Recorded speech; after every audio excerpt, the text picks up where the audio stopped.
సొంతింటి కళ ఇది చాలామందికి ఎప్పుడు ఉండే ఒక లక్ష్యం, కోరిక, ఆనందం, సంతృప్తి. ఇలా ఏం చూసినా ప్రతి ఒక్కరు కూడా కష్టపడేది, దేనికైనా సరే ఆశపడేది కూడు గూడు గుడ్డ, రోటీ కపడా ఔర్ మకాన్ అని చెప్పి మనందరికీ కూడా తెలిసిందే. అదే రీతిలో ప్రతి ఒక్కరికి కూడా ఎప్పుడైనా సరే జీవితంలో నాకంటూ ఒక ఇల్లు సొంతమే ఉండాలి, చీటికి మాటికి అద్దె కొంపల చుట్టూ ఏం తిరుగుతూ ఉంటాం, మనకంటూ ఒక స్థిర నివాసం ఉండాలి కదా. ఇలాంటి కోరిక ప్రతి ఒక్కరిలో ఉండటం అనేది సహజం. అయితే కోరికలు ఉండటం వేరు, అవి నెరవేరే మార్గాలు కనబడటం వేరు. కొంతమంది ఎంత కష్టపడినప్పటికీ కూడా కోరిక కోరికగానే మిగిలిపోతుంది. మరికొంతమందికి కేవలం ఒకటి రెండు ప్రయత్నాల్లోనే ఆ కళ సాకారం అవటం అనేది కూడా ఉంటుంది.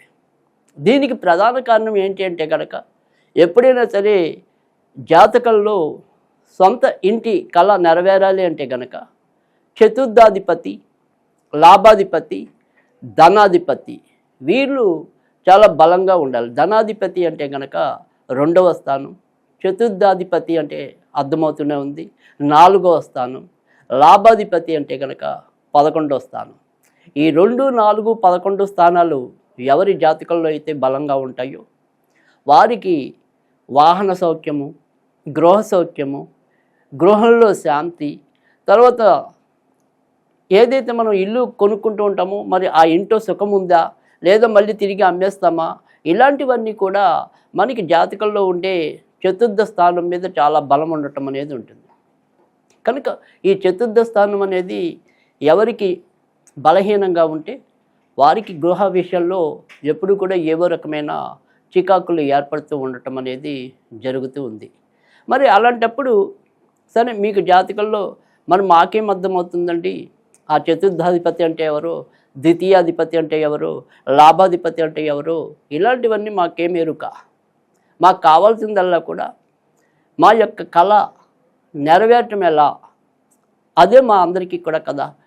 దీనికి ఏదైనా సరే సాధారణమైన పరిష్కారం ఉందా, పరిహారం ఉందా అని ప్రశ్నించినప్పుడు తప్పకుండా మనకుంటే ఏవైనా సరే అనేక రకాల సమస్యలకి అనేక రకాల పరిష్కార మార్గాలు కూడా అనుభవజ్ఞులు, మన ఋషులు, వివిధ సాధకులు ఎంతోమంది మనకి కొన్ని మార్గాలు చెప్పి ఉండటం అనేది కూడా జరిగింది. కనుక ఇప్పుడు మనం ఏదైనా సరే ఈ సొంత ఇంటి కళ అనేది ఏదైతే ఉందో అది నెరవేరడానికి మీ యొక్క జాతకాలతో సంబంధం లేకుండా, అయితే ఎప్పుడైనా సరే ఒక విషయం గుర్తుంచుకోండి, మీ యొక్క వ్యక్తిగత జాతకం అందులో ఉండే చతుర్థాధిపతి అది పరిశీలన చేసినప్పుడు మరింత క్లియర్ కట్గా, అంటే చాలా స్పష్టంగా ఇది మీకు ఉన్న అవయోగం లేదా ఇది మీకున్న యోగం, దాన్ని చాలా సుస్పష్టంగా తెలియజేయడానికి కూడా అవకాశం ఉంటుంది. కనుక ఇది ఏదైనప్పటికీ కూడా ఒక సాధారణ సలహాగా ఉన్నంతలో ఎక్కువ మందికి వారి యొక్క జాతకాలతో సంబంధం లేకుండా చాలామంది విషయాల్లో వారి యొక్క కళ సాకారమైంది అనే అనుభవంతో ఈ రకమైన పరిష్కార మార్గాన్ని మీకు తెలియజేయటం అనేది జరుగుతోంది. ఏమిటయ్యా ఆ పరిష్కారం అంటే కనుక, మళ్ళీ చాలామందికి లలితా సహస్రనామాలు అవగతమే. అయితే అందులో చింతామణి గృహంతస్థ అనేది ఏదైతే శ్లోకం ప్రారంభం ఉంటుందో ఆ శ్లోకం యొక్క 2 లైన్లు కూడా ప్రతిరోజు ఉత్తరముఖంగా అంటే దక్షిణంలో కూర్చుని ఉత్తరం వైపుకి తిరిగి ఆ 2 లైన్లని కనుక నిత్యం 27 సార్లు చదివి లలితాదేవికి కొద్దిగా తేనె పెట్టి, అమ్మ మాకు ఏదైనా సరే ఈ గృహ విషయంలో ఎదురవుతున్న చికాకుల నుంచి పరిష్కారం లభించాలని కోరుకోవటం అనేది ఒకటి. లేదు దీనికంటే ఇంకేదైనా సరే శుభమైన మార్గం ఉందా అంటే కనుక స్విచ్ వర్డ్స్ అని కొన్ని మనకి ఇటీవల కాలంలో రెమెడీస్లో ఒక భాగంగా వస్తున్నాయి. వీటిని మనం ఎలాగా అంటే ఒక్కొక్క దానికి ఒక్కొక్క రకమైన మ్యాజిక్ ఉంటుంది ఈ యొక్క స్విచ్ వర్డ్స్తో. అలాగే ఇప్పుడు మీకు నేను చెప్పే స్విచ్ వర్డ్ కూడా అలాంటిదే.